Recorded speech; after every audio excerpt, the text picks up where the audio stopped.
Hello everyone, আমি Sudipa share করব তোমাদের সঙ্গে আমার আর একটি শাড়ির আনবক্সিং ব্লগ।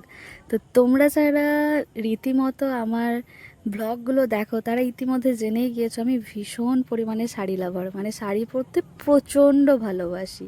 তো শাড়ি পরতে যেমন ভালোবাসি সেরকম শাড়ি কিনতেও প্রচুর প্রচুর ভালোবাসি।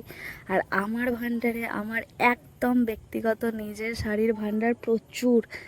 তো সেরকমই এক ভালোবেসে একটি শাড়ি আমি অর্ডার দিয়েছিলাম।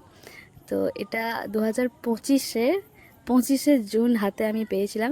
শাড়িটা ভীষণ সুন্দর, মানে হালকা সিল্কের, একদম পুরো নরম, খুব বেশি না, ওই 300-350 টাকা এরকম দাম নিয়েছিল। আর অবশ্যই ফ্লিপকার্ট থেকেই নিয়েছিলাম।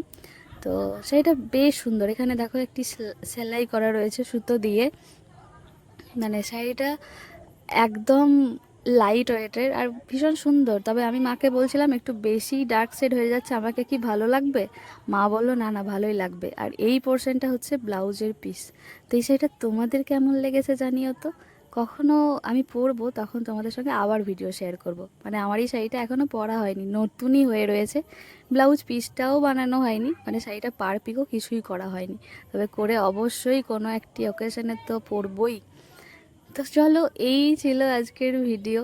আর এই নিয়ে শাড়ির যে কতগুলো হলো আমার, শাড়ির অবসেশন আমার শেষই হয় না। তো চলো, রাধে রাধে, দেখা হবে পরের একটি ভিডিওতে।